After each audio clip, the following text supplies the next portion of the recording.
बिस्मिल्लाहिर्रहमानिर्रहीम। अस्सलाम वालेकुम फ्रेंड्स, इस वीडियो में मैं आपको बताने वाला हूं कि मैंने फोर्स आज को क्यों छोड़ा। यानी कि मैंने फोर्स आज को पहले ज्वाइन किया और उसके ऊपर मैंने मेहनत भी की और उसके ऊपर मैंने पूरा उसको ए टू जी कंप्लीटली समझा, उसके सारे प्लान्स को समझा, उसके मैकेनिज्म को समझा, ब्लॉकचेन को समझा, स्मार्ट कॉन्ट्रैक्ट को समझा। सब कुछ समझने के बाद मैंने फोर्स आज को क्यों छोड़ दिया। तो जैसे कि इससे पिछली वीडियो में जिसके अंदर मैंने फोर्स आज का रिव्यू दिया है और मैंने अपनी जर्नी बताई है कि मैं किस तरीके से फोर्स आज को ज्वाइन किया, वो सारी की सारी जर्नी आप एक दफा देख लें, फिर आप इसको वीडियो को समझने में आपको बहुत ज्यादा आसानी होगी। आपको पता होगा कि बैकग्राउंड क्या था इस वीडियो का। तो अच्छा, इस वीडियो में मैं आपको बताने वाला हूं कि मैंने फोर्स आज को क्यों छोड़ दिया।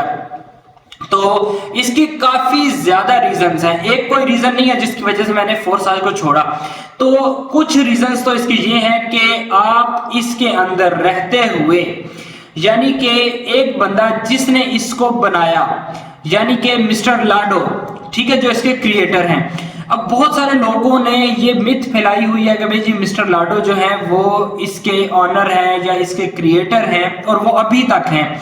ऐसा बिल्कुल भी नहीं है। मिस्टर लाडो ने इसको बहुत अरसा पहले, तकरीबन साल ही होने वाला है कि मिस्टर लाडो ने फोर्स आज को छोड़ दिया था। तो मिस्टर लाडो ने जब फोर्स आज को छोड़ दिया तो फिर मैंने उसकी रीजंस तलाश करना शुरू की कि फोर्स आज को क्यों छोड़ा। एक क्रिएटर जिसने फोर्स आज को बनाया है वो उसको क्यों छोड़ के गया।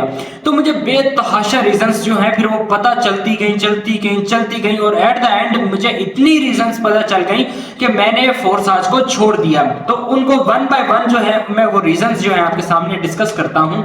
अच्छा, मिस्टर लाडो ने फोर्स आज को इसलिए छोड़ा क्योंकि फोर्स आज में वो अकेले जो है वो क्रिएटर नहीं थे या अकेले ऑनर नहीं थे। उनके साथ उनकी टीम भी थी, 2-3 बंदे जो उनके साथ थे, उसके क्रिएटर, उसके मास्टरमाइंड, वो भी थे साथ मौजूद।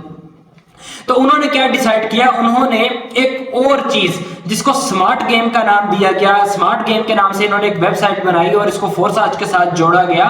उस फोर्स आज के साथ जब स्मार्ट गेम को जोड़ा गया, जो कंप्लीटली पोंजी स्कीम थी, कंप्लीटली इलीगल थी दूसरे कंट्रीज के अंदर, और बल्कि वो पूरी दुनिया के अंदर पोंजी स्कीम्स जो है वो इलीगल हैं। जब स्मार्ट गेम को इसके साथ जोड़ा गया, फोर्स आज के साथ, मिस्टर लाडो ने उस वक्त इनको बताया कि भाई ये इलीगल है, तुम्हें इस चीज का नुकसान होगा, इसको मत जोड़ो इस चीज के साथ। लेकिन वो नहीं माने और उन्होंने स्मार्ट गेम को भी इसके साथ अटैच किया और उसके बाद फोर्स आज के ऊपर जो है वो केसेस होने शुरू हो गए।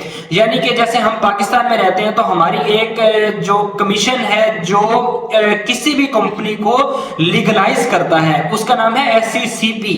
तो इसी तरह अमेरिका की जो SEC है उसने इसको इलीगल कहते हुए इसके ऊपर केसेस बना दिए फोर्स आज के ऊपर, और 11 बंदों के ऊपर केसेस बनाए गए जो स्मार्ट गेम के नाम से, जब इन्होंने इसको जोड़ा स्मार्ट गेम के साथ तब उसके ऊपर वो केसेस बनाए गए। फिर जो मिस्टर लाडो थे वो चूंकि पहले ही अलग हो चुके थे इसलिए उनका नाम बच गया, लेकिन उनका नाम फिर भी उसके अंदर आया, लेकिन वो इस चीज से बच गए क्योंकि वो छोड़ चुके थे फोर्स आज को। अच्छा, फिर ये बात हुई, यहां पे खत्म नहीं हुई ये बात। उसके बाद इन लोगों ने जो कुछ भी था वो मेटाफोर्स, जब जो मिस्टर लाडो हैं वो अलग हो गए, उन्होंने अपना एक अलग प्लेटफॉर्म बना लिया मेटाफोर्स के नाम से। उन्होंने अपने अलग जो है एक रोड मैप दिया। अब फोर्स आज वालों ने क्या किया, फोर्स आज वालों ने मेटाफोर्स का रोड मैप कॉपी करना शुरू कर दिया। यानी कि असल मेन बंदा जो था वो मिस्टर लाडो था। जब उसके पास सारे प्लान्स उसके पास थे और वो ही मास्टरमाइंड बंदा था फोर्स आज के पीछे। बाकी तो जो थे वो इतने मास्टरमाइंड नहीं थे, बस वो उसके हेल्पर थे एक किस्म के, या इनके पार्टनर थे, लेकिन असल मास्टरमाइंड जो था वो मिस्टर लाडो था। अब मिस्टर लाडो जब छोड़ के चला गया, असल प्लान्स उसके पास थे, उसके माइंड में थे, सारी डिजाइनिंग वगैरह उसकी थी। अब जब वो चला गया मिस्टर लाडो, उसने अपने जो जितने प्लान्स थे वो मेटाफोर्स के अंदर ले गया। मेटाफोर्स के अंदर उसने फोर्स आज की निस्बत बहुत बड़े बड़े प्लान्स जो है वो शेयर किए। फोर्स आज ने क्या किया, मेटाफोर्स को कॉपी करना शुरू कर दिया। फोर्स आज का बिल्कुल भी प्लान नहीं था कि ये NFT को लेके आएंगे। एनएफटी ना सिर्फ बल्कि अपनी क्रिप्टो करेंसी लेके आएंगे। फोर्स आज का बिल्कुल भी प्लान नहीं था, लेकिन जब इन्होंने देखा कि लोग मेटाफोर्स की तरफ को भागते जा रहे हैं, क्योंकि मेटाफोर्स एक ओरिजिनल प्लेटफॉर्म आया जो फोर्स आज से बड़ा प्लेटफॉर्म था। मिस्टर लाडो के अकॉर्डिंगली वो 300 गुना बड़ा प्लेटफॉर्म था मेटाफोर्स। तो जब लोग छोड़ के फोर्स आज को छोड़ के मेटाफोर्स के ऊपर शिफ्ट होने लग गए, तो इन्होंने क्या किया, इन्होंने मेटाफोर्स की कॉपी तैयार करना शुरू कर दी। यानी कि जो चीज मेटाफोर्स लेके आ रही है वही चीज ये भी लेके आ रहे हैं। अब जैसा कि मेटाफोर्स के अंदर एनएफटी आ चुकी है, अब क्या कर रहे हैं, अब ये एनएफटी अपने फोर्साज के अंदर भी ला रहे हैं। लेकिन हालांकि इससे पहले बिल्कुल नामो निशान भी नहीं था कि फोर्साज के अंदर भी एनएफटी आएगी। अच्छा, सिर्फ यहीं पे रीजन खत्म नहीं हो जाती। अब फोर्साज के अंदर और फिर मेटाफोर्स के अंदर जब मैंने कंपैरिजन किया, जब इन दोनों के अंदर डिफरेंस देखा मैंने, तो बेतहाशा डिफरेंस था इन दोनों के अंदर। तो मैंने क्या चूज किया कि मैंने ये कहा कि अब मैं फोर्स आज के अंदर फिर काम नहीं करूंगा। अब उसके बहुत सारी रीजंस थी। अब देखें कि एक जो चीज आपको 3000 रुपए में मिल रही है, वही चीज जब आपको 1500 में मिलने लग जाएगी तो आप क्या करेंगे, आप वो 1500 वाली चीज लेंगे, लाजमी बात है। तो इससे एक बहुत बड़ा इंपैक्ट ये पड़ा कि जो न्यू मेंबर्स थे, जो न्यू ज्वाइनिंग्स थी, वो क्या करती थी कि वो इनके पास इतना पैसा नहीं होता था, वो मेटाफोर्स की तरफ को शिफ्ट होने लग गई न्यू ज्वाइनिंग्स। अब हर बंदे के पास तो 3000 नहीं होता, हर बंदे के पास तकरीबन 1300-1400 रुपया तो होता ही है। तो वो लोग क्या करने लग गए, वो मेटाफोर्स की तरफ को शिफ्ट होने लग गए जिनके पास कम पैसे थे। तो इस तरीके से मेटाफोर्स की कम्युनिटी बढ़ने लग गई। अब अगर मैं फोर्स आज के ऊपर ही रहता और चाहता कि भाई मैं फोर्स आज के ऊपर अपनी टीम डेवलप करता रहूं, तो ऐसा तकरीबन मेरे लिए नामुमकिन था, क्योंकि मैं झूठ बोल के नहीं ज्वाइनिंग करवा सकता था, मैं सच बोल के ज्वाइनिंग करवाता था। इसलिए जो है फोर्स आज के अंदर मैं अपनी टीम नहीं बना पाया कि मैं सच भी बोलता था और लोगों को जब कहता था कि भाई 3000 रुपए आपके लगेंगे, तो लोग कहते थे भाई हम नहीं करते ज्वाइन। तो जब मैं सच बोलता था और मेटाफोर्स के ऊपर था, तो लोग फिर भी 1400-1500 रुपए का रिस्क लेने के लिए तैयार हो जाते थे कि चलो 3000 की निस्बत हम 1500 रुपए के अंदर जो लोगों को जो है ज्वाइन करवा ही सकते हैं। तो फिर इस तरीके से फोर्स आज को मैंने वहां पे छोड़ना शुरू कर दिया। फोर्स आज के ऊपर एक और बड़ी बात हो रही थी कि जो फोर्स आज की कम्युनिटी थी वो ऑलरेडी काफी ज्यादा डेवलप हो चुकी थी। यानी हर चीज की एक पीक होती है और उस पीक के बाद जाके उसने दोबारा नीचे आना ही होता है। तो फोर्स आज के साथ वो होने लग गया था कि फोर्स आज अपनी पीक के ऊपर पहुंच चुका था। अब क्या हो रहा था, मैंने इसका कंपैरिजन किया, तकरीबन 15-20 दिन या 1 महीना मैं इसका कंपैरिजन करता रहा कि डेली कितनी ज्वाइनिंग्स हो रही हैं फोर्स आज के अंदर।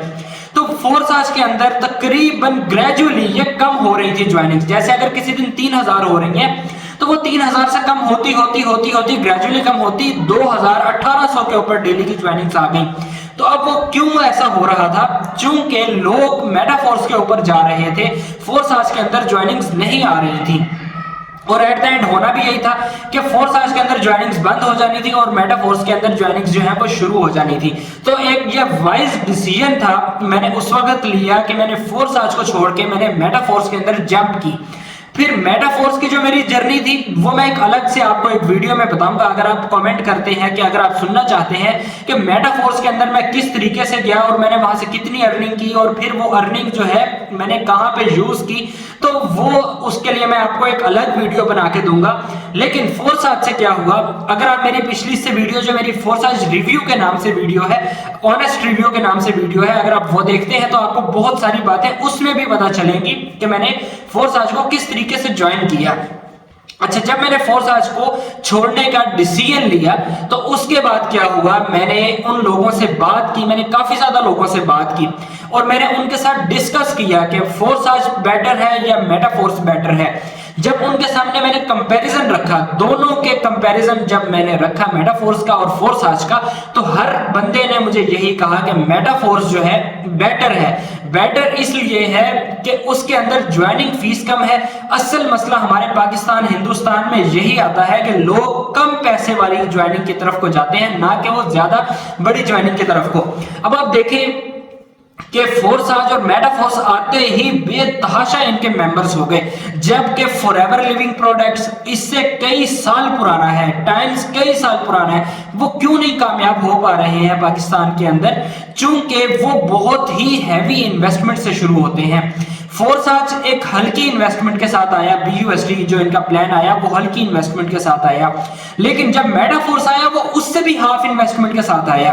तो इसलिए लोग मेटाफोर्स के अंदर ज्वाइन होना ज्यादा पसंद कर रहे थे, ना कि फोर्साज के अंदर ज्वाइन हो। तो अच्छा, सबसे बड़ी रीजन ये थी कि ये मेटाफोर्स को कॉपी करने लग गया। जब मेटाफोर्स की कॉपी जब इन्होंने करनी है तो हम ओरिजिनल की तरफ क्यों ना रहें और उस बंदे की तरफ क्यों ना रहे कि जो इसका रियल ओनर था, रियल क्रिएटर था, रियल मास्टरमाइंड बंदा था, हम उसकी तरफ क्यों ना जाएं, जबकि जो ये तो एक किस्म के धोखेबाज बंदे निकले। अब मैं एक और मजेदारी की बात आपको बताऊं, इन्होंने इतना धोखा किया मिस्टर लाडो के साथ कि इन्होंने उसके अकाउंट्स तक हैक कर लिए, उसके अकाउंट जो है ब्लॉक कर दिया, उसके चैट को ब्लॉक कर दिया गया, क्योंकि वो सही था, वो हक के ऊपर था, वो हक की बात बता रहा था, सच बात बता रहा था अपने जो उसके पार्टनर्स थे। लेकिन जो उसके पार्टनर्स थे वो लालची किस्म हो गए, लालची बन गए, और उन्होंने जब स्कैम गेम जो इनकी थी स्मार्ट गेम, उसको स्कैम गेम भी कहते हैं, जब वो स्मार्ट गेम के अंदर एंटर हुए जिसके अंदर सिर्फ और सिर्फ उनका प्रॉफिट बन रहा था, जो कि क्रिएटर थे, आम बंदे का उसमें प्रॉफिट नहीं बन रहा था, तो उन्होंने वहां से जब लूटना शुरू किया आवाम को लालची होके, तो वहां से जब फिर मिस्टर लाडो ने उनको छोड़ा, तो हम क्यों ना असल बंदे की तरफ को जाएं कि जो वाकई में डिजर्व करता है हमारी, जो हम उसके साथ मिले, ना कि उनके साथ जिन्होंने धोखा दिया असल क्रिएटर को। तो असल में अगर आप देखा जाए तो एक किस्म के वो धोखेबाज निकले जिन्होंने धोखा दिया, असल अपने मोहसिन को धोखा दे दिया। तो फिर इसलिए मैंने ये बहुत सारी चीजें देखते हुए मैंने मेटाफोर्स को ज्वाइन किया। लेकिन मेटाफोर्स को ज्वाइन करने की फिर एक अलग से जर्नी भी है। तो अगर आप वो चाहते हैं कि मैं आपके साथ वो भी शेयर करूं, तो आप मेरे चैनल को लाजमी तौर पर सब्सक्राइब करें, इस वीडियो को दोस्तों तक भी शेयर करें और इस वीडियो को लाजमी तौर पर लाइक करें। तो मिलते हैं अगली किसी वीडियो में, तब तक के लिए मुझे दीजिए इजाजत। खुदा हाफिज।